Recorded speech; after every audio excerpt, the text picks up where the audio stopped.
достар, эфирде Барс Медиа, студияда Ұлжан Мұхамбек.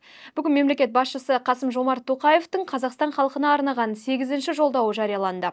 Құжатта экономика, логистика және басқа да өзекті мәселелер қамтылып, жасанды интеллект көмегімен жаңа өзгерістер енгізу қажеттігі айтылды.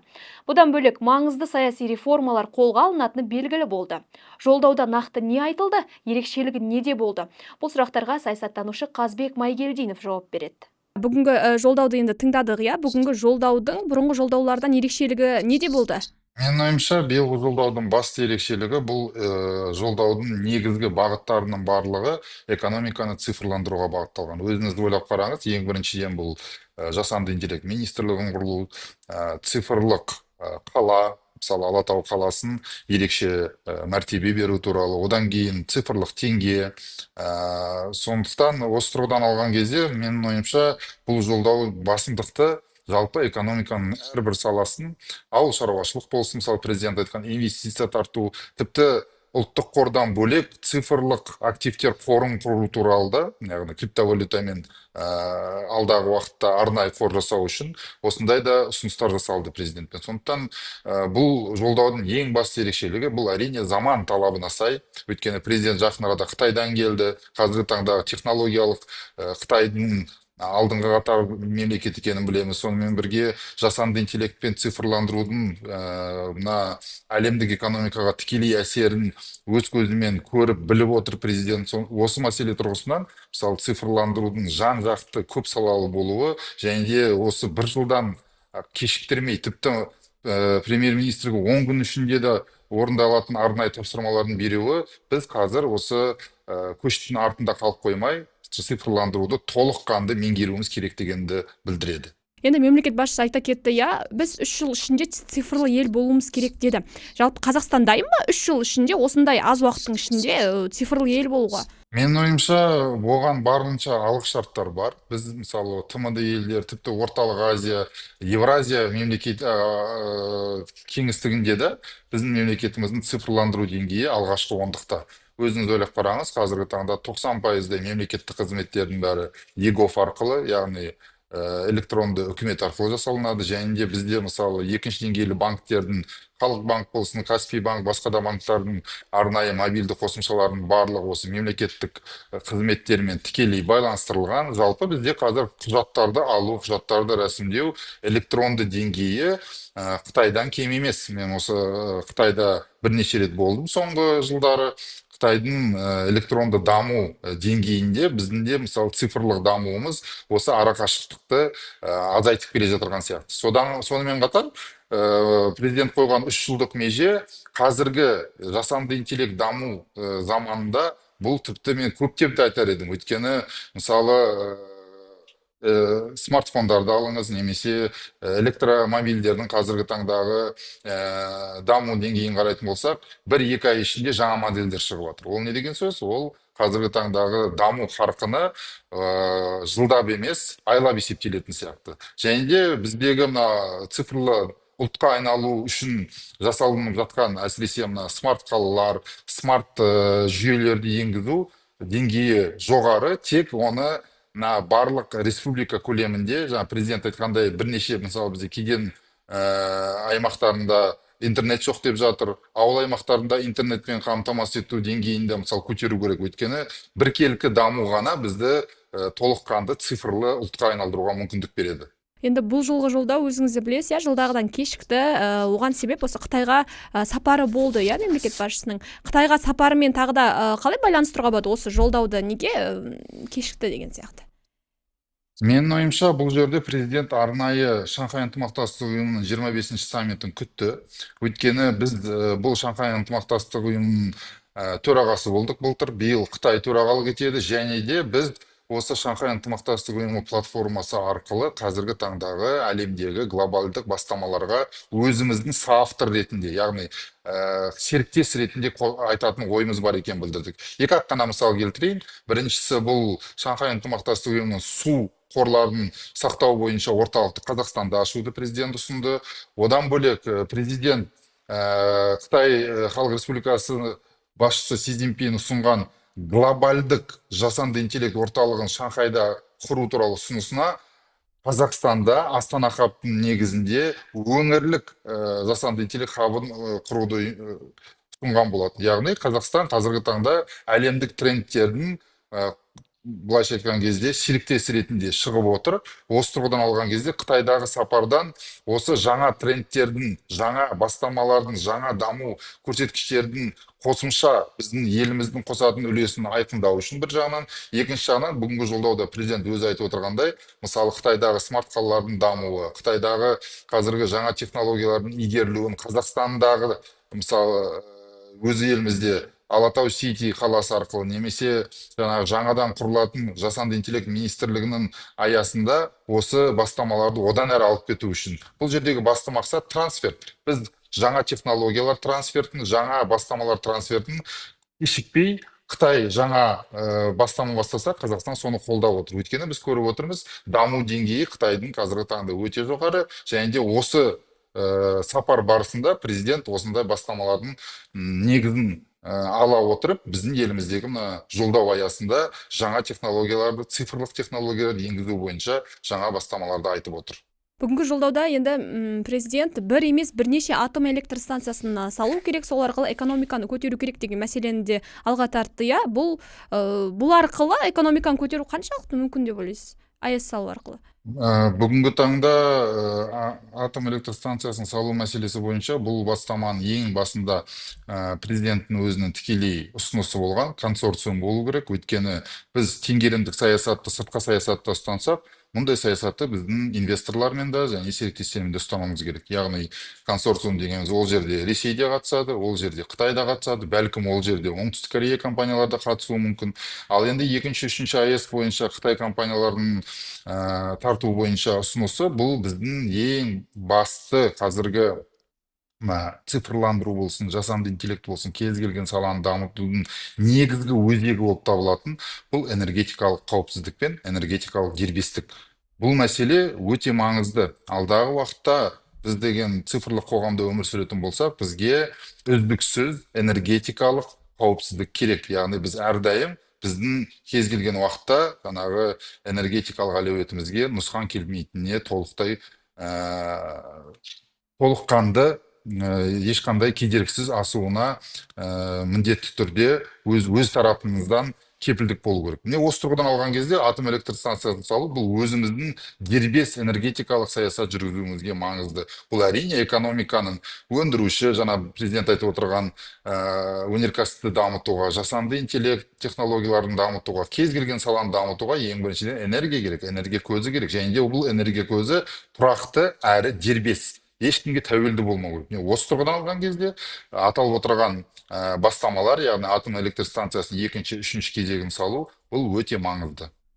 Мемлекет басшысы енді жыл сайынғы жолдауында осы инвестицияға ерекше көңіл бөліп отыр, бұрынғы жолдауда да инвестицияға көп айтты инвестиция туралы, бірақ инвестиция тарту қарқынына әлде көңіл толмайды екен. Енді осы жолдауда ерекше тағы да мән беріп отыр, дегенмен де инвестицияны көптеп елге тартудың кемшіліктері бар ма? Инвестиция тартудың тікелей, әсіресе инвестиция тартудың әрине белгілі бір кемшіліктері бар деп айтуға болады, ол экономикалық тәуелділікке түсіп қалу.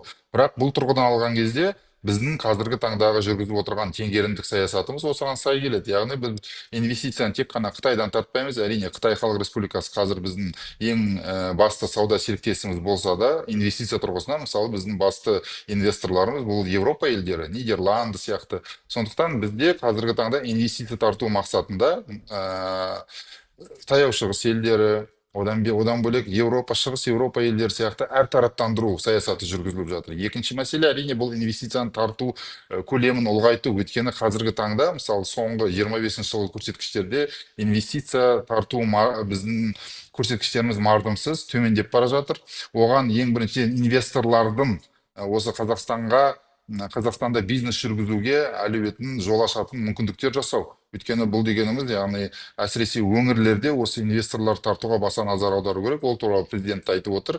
Құны 1 миллиард доллар болатын арнайы инвест қор құрамыз деп отыр. Тіпті бас прокуратура жанындағы арнайы инвесторларға көмек беретін комитет құру мақсаты тұр. Мұның барлық негізгі көздегені, яғни бюрократияны азайту, инвесторлардың кіруіне барынша мүмкіндік жасау. Өйткені инвестор ол өзінің ақшасын алып келе отырып, осы жерде бизнес жасауға, осы Қазақстанда мысалы бизнесін жүргізуге мүдделі тарап. Ал біз үшін мүдде бұл осы сырттан келетін инвесторлар тарту арқылы өзіміздің экономикамызды модернизациялау, өзіміздің өнеркәсібімізді модернизациялау, яғни бұның беретін оң жақтары өте көп, тек қана оған қолайлы жағдай жасау мәселесі тұр. Өйткені инвесторлар тұрақты, макроэкономикалық ортасы дамыған мемлекеттерге ақша салуға әрдайым дайын тұрады. Ал біздегі экономикамызды қазір мына цифрландыруға сай, экономикамызды жасанды интеллектіге сай,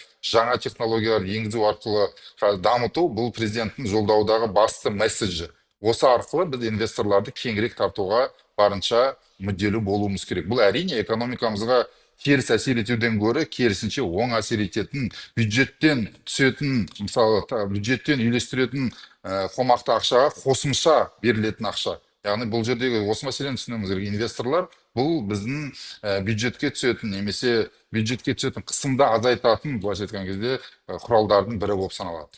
Тағы да қандай бастамаларды айта кетесіз осы жолдауға байланысты? Ерекше есіңізде қалған. Мен ойымша ең басты бастамалар жоғарыда айтылған экономиканы әртараптандыру және цифрландыру, және де одан бөлек ауыл шаруашылық мәселесі. Өйткені ауыл шаруашылық біздің әлеуетіміз өте жоғары, алайда ауыл шаруашылық кластерлері, тіпті ауыл шаруашылығында суды дұрыс пайдалану мәселесін президенттің көтеріп отырғаны, біз тиімді салаларды дамытуымыз керек. Ауыл шаруашылығының өзінде мысалы тиімді дамытуға қолайлы салалар бар.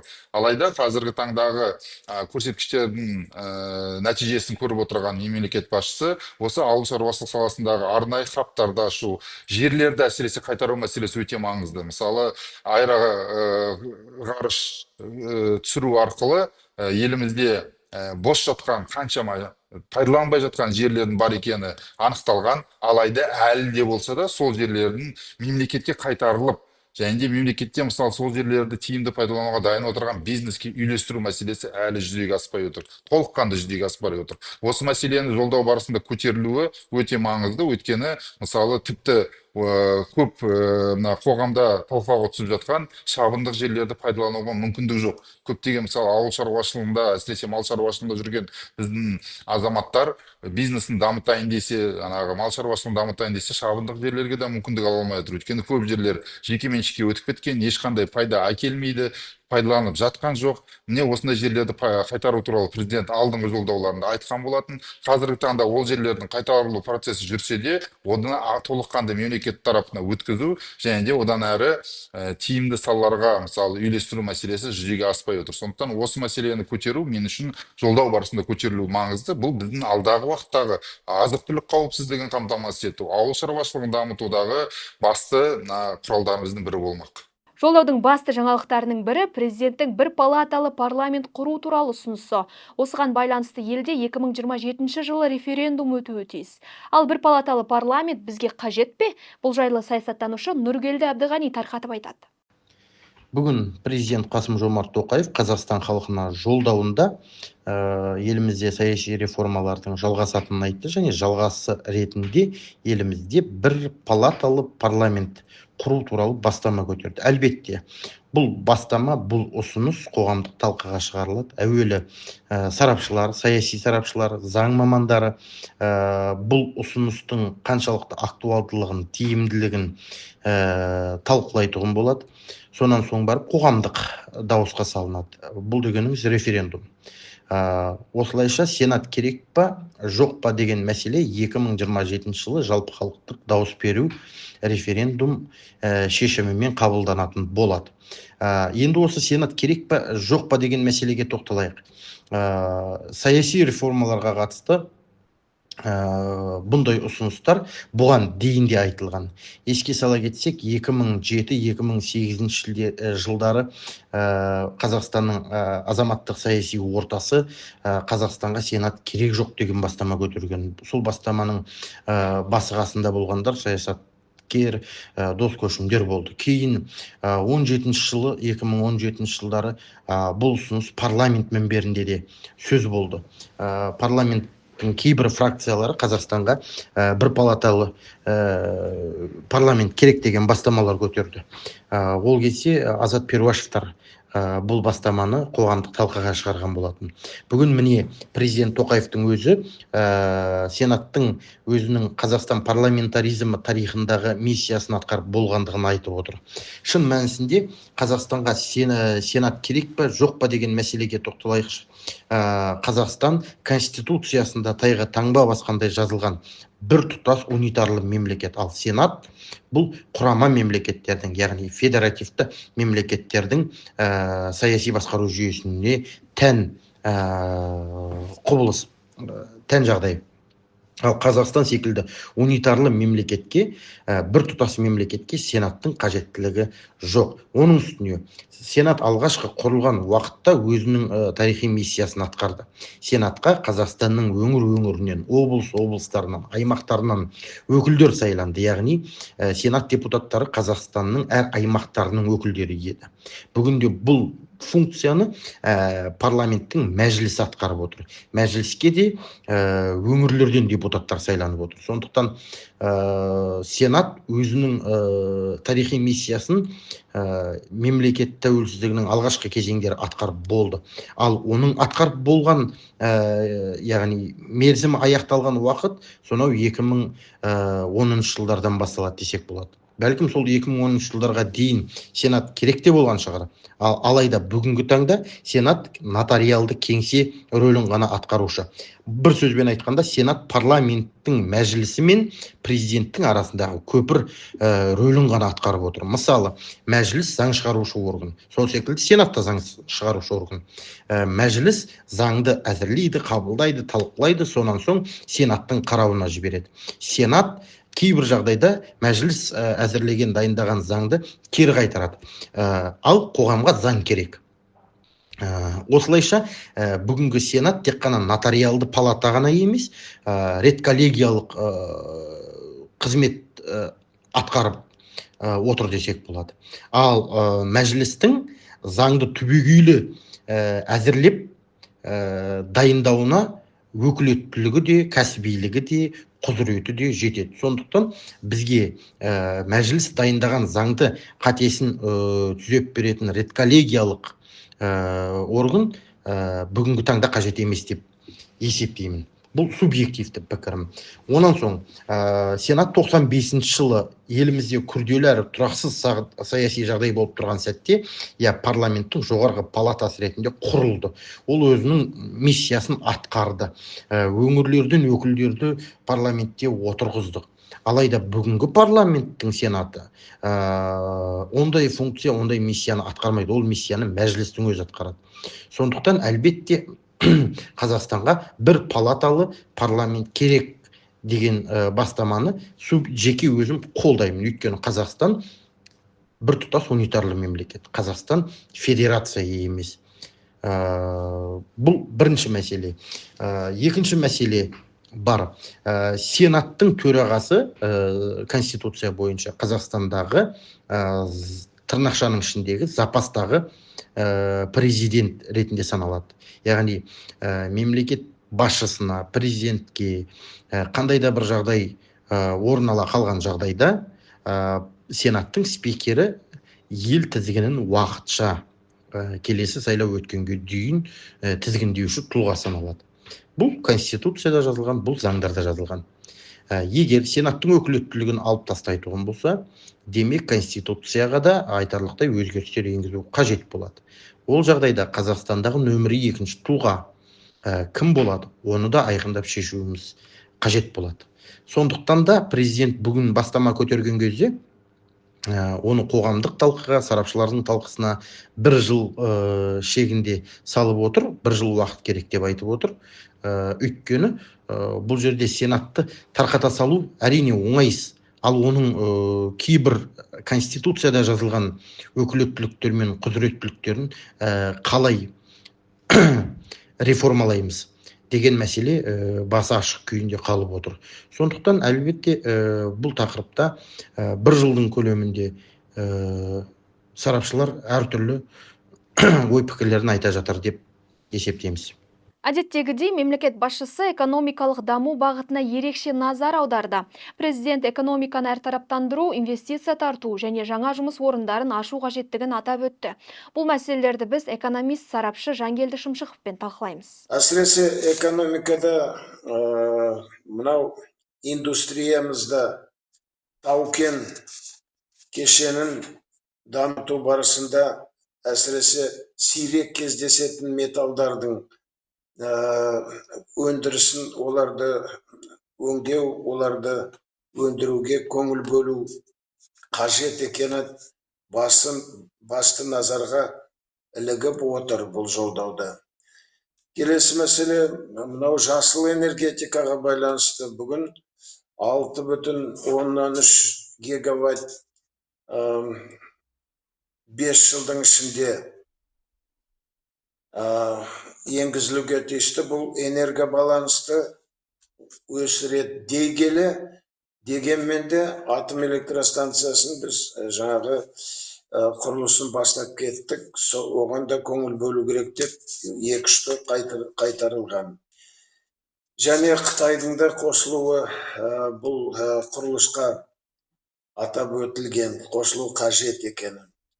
Енді әсіресе бұл жерде ауыл шаруашылығына байланысты, ауыл шаруашылық саласына. Бұл жерде шынында да соңғы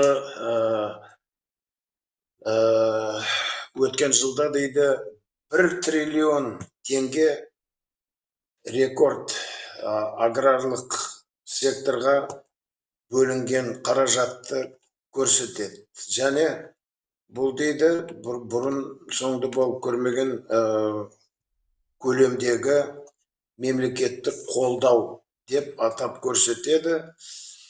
Алайда біз дейді агроөнеркәсіптік кешенді дамыту үшін нақты үкіметіміз нақты жоспар қабылдауға тиісті дейді. Ал бұл жерде әрине ауыл шаруашылық өнімдерін толыққанды ақтық өнімге дейін өндіретіндей жаңағы тізбек цикл жүзеге асыру керек дейді. Енді бұған бөлінген инвестициялар 2 миллиард доллардан асып түсіп отыр дейді. Бірақ дегенмен де әлі де болса оның нәтижесі жеткіліксіз дейді. Және бұған біздің сыртқы саудадағы көбінесе шетел товарларына біздің нарықты көбірек жаңағы ашып қойып, біздің өндірісіміз, біздің ауыл шаруашылық фермерлердің жағдайы олармен салыстырғанда бәсекеге қабілеттілігі төмендігін де көрсетіп өткен. Сонымен қатар спутниктік мынау мониторингпен жерді бақылау барысында көптеген олқылықтар табылған көрінеді. Оның ішінде мысалы 9.000 гектар ешкімге тиесілі емес, ешкімнің қол астында емес орман анықталған. Бұл деген шынында да жаңағы есепсіз, қисапсыз экономиканың жүріп жатқанының бір кереғар көрсеткіші деп те атап өтуге болады. Өте ұнағаны бұл жолдауда кәсіпкердің рөлін, кәсіпкердің маңызын арттыру қажет екенін атап өтіп, бүгінгі күні шағын және орта бизнестің жалпы ішкі өнімдегі үлесі 40%-ға жақындағанын, ал онда жұмыспен қамтылған адамдардың 50%-ға дейінгі көлемде өскенін атап өтеді. Әрине бұл жерде жаңағы толыққанды бұл аталған цифрлардың 100% күнделікті біздің өзіміз көріп жүрген деңгейге сәйкес келе ме, келмей ме, ол басқа мәселе. Әрине президентке осындай жаңағы деректерді ұсынып отырған адамдар жауапты. Ал біздің ел бойына көрсеткіш асыра сілтеудің бір кішкене, былайша айтқанда, сәйкес келмейтін шындыққа мәселелер бар. Біз күткеніміз бұл жерде салық жүйесінде прогрессивтік салыққа көшу деп ойлап едік. Өйткені шетелдің тәжірибесіне келсек, неғұрлым көп табыс табатындар, неғұрлым жағы табысы мол болса, солғұрлым оның бірте-бірте төлейтін салығы да ұлғаюға тиісті. Салық тек қана бюджет толтыру құралы емес, ол қоғамдағы әлеуметтік әділеттілікті қамтамасыз ететін және табысты, қоғамдық ұлттық табысты қайта бөлуді құралы. Енді тағы бір тоқталып кететін мәселе бұл шынайы экономикалық секторге жұмысқа адамдарды ынталандыруға мемлекет жағдай жасауға тиісті дейді. Және бұған байланысты жұмыс мамандықтарын, қара жұмыс мамандықтарын, олардың ақыл алатын жалақысын және жұмыс жағдайын жақсарту көзделіп отырғанын баян етеді. Енді осыған сәйкес мына Астана қаласына тоқталады. Мұнда дейді 250 мың адам соңғы 3 жылдың ішінде қосылды. Оның ішінде өткен жылы 100 мың адам қосылды дейді. Осының барлығы неге алып келеді? 1 миллион 900 миллион, 2 миллионға жақындаған адам. Ал шын мәнісінде егер ресми бұл адамдардың саны 1,5 миллион деп есептелген дейді. Ал сөйтіп 1,5 миллион адам деп есептелген ресми деректер, ал шын мәнісінде 1 миллион 900 мың тұрғындар тұрып жатады дейді. Басқа сөзбен айтқанда дейді, 400 мың адам бір орта деңгейдегі қаланың ешбір жоспардан тыс қызмет көрсетіліп жатыр деп, және бұл айналып келгенде жылумен қамтамасыз ету, сумен қамтамасыз ету барысында үлкен жаңағы үрей тудырады деп атап өтеді. Сонымен қатар Астанада мынау мұқтаждарға 7 мың пәтер берілген өте жоғары дәрежедегі цифр ретінде атап өтеді. Сөйтіп, соған байланысты мынау басқа облыстың әкімдерінің қосымша түскен салықтан, тағы басқа табыстан айдаладағы мынау брусчаткаларды, тас жолдарды қайта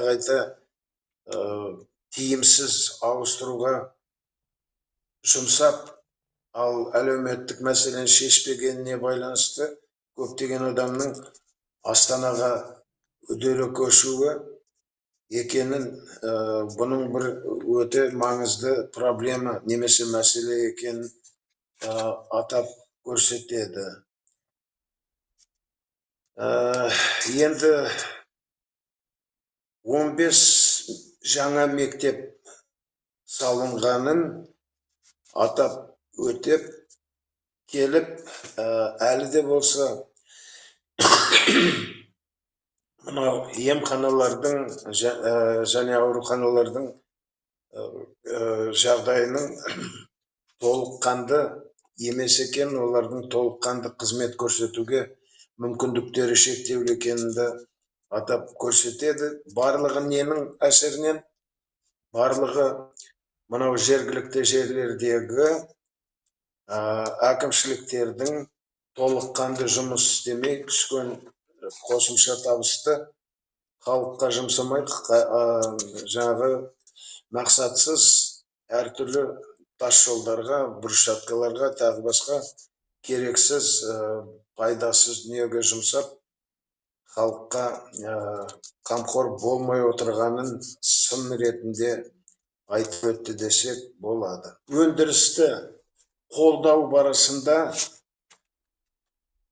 соншалықты мардымды мәселе көтерілмеген. Біздің пайымдауымызша, шын мәнісінде біздің ұтылып жатқанымыз, біз өзіміздің отандық кәсіпкерлерді толыққанды қолдау және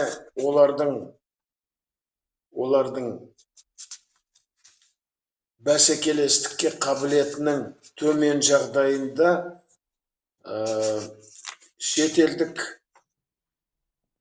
кәсіпорындардың өніміне ашық, толық жаңағы жағдай жасап отырғанымызды сынға алады деп тосқан болатын бізді. Бір-екі жерде айтылған біздің отандық кәсіпкерлерді қолдау керек деп. Бірақ соған сәйкес, мысалы, жүйелі бағдарлама мемлекеттік қабылдау керек дегенді біз іздеп мына жолдаудан таба алмады. Баса назар аударып отырғаны бұл қаржылық сауатсыздық, соны көтеру керек дейді. Ал шын мәнісінде ол негізгі себеп емес қой. Негізгі себеп жағдайдың төмендігі, бірнеше кредит алу, ол астамшылық емес, ол қайыршылықтың нәтижесі. Өткенде бір мәселе болған осындай, кредит алатындар ол байығаннан кредит алады деген бір тәлкек еткендей қылып айтады. Ал шын мәнісінде күнделікті ішіп жеуге, күнделікті тамаққа қаражат кредит арқылы шешіп отқан адамдарды өз көзімізбен көріп жүргенде, ондай қиянат сөз айтуға және оны себеп деп есептеуге негіз жоқ. Сондықтан да мәселенің түпкі себебін оның сыртқы салдарымен шатастыру деп есептеуге болады. Одан кейін жаңағы халықтың жалқаулығы, енжарлығы және басыбайлы масылдық мәселесі көтерілген. Ол әрине жүрекке де тиеді, ол намысқа да тиеді. Шын мәнісінде ондай фактылар әдейі ажырасып, жаңағы шолақ отбасы болып, одан кейін мемлекеттен қаржы алу, ондай жекелеген жағдайда кездесуі мүмкін уақиғалар. Бірақ оны жаппай халықтың осындай қиын жағдайы олардың өзінің енжарлығы, жалқаулығы деп қарастыру, ол қиянат. Өйткені егерде мемлекет, жолдауда айтылады, мемлекет өзінің бүкіл қызметтерін толыққанды орындап отырды. Егерде толыққанды орындап отырса, ең бірінші талап мемлекетке, кез келген дамыған елдерді қарасаңыз, ол жұмыспен, еңбекпен қамту. Еңбекпен қамти алмаса, жұмыссыздық пайызы 6-7% асып түсетін болса, ондай үкімет отставкаға беретіні белгілі. Сондықтан да біздің жағдайымызда өте бір айла тәсіл қолданып, үкімет өзі еңбекпен қамтитын деген жаңағы топ құрып алған, оның 2,5 миллион, 3 миллионға тарта адам екені белгілі. Оларды өзін-өзі жұмыспен қамтыған деп жұмыссыздық тар санатына қоспайды. Ал бұл әділеттілік емес. Егерде жалпы әділетті қоғам дейтін болсақ, онда біз өзін-өзі жұмыспен қамтитын адам кем дегенде орташа жалақы деңгейінде табыс таба алса, міне сонда біз оны өзін-өзі жұмыспен қамтыды деп айтамыз. Ал шын мәнісіндегі біздің өзін-өзі жұмыспен қамтыған адамдар, олар тіпті ең төменгі жалақы деңгейінде де табыс таппауы мүмкін. Сондай-ақ президент фармацевтика саласына да баса мән берді. Қазақстанда өндірілетін дәрі-дәрмектің үлесін арттыру қажет деді. Қазақстан дәріхана иелері қауымдастығының төрағасы Талғат Омаровтың айтуынша, еліміздің бұл бағытта әлеуеті жеткілікті. Әрине, президенттің айтып отқан орынды, дәрі-дәрмектің санында және несінде көлемін көбейту керек деп отқаны қолдаймын.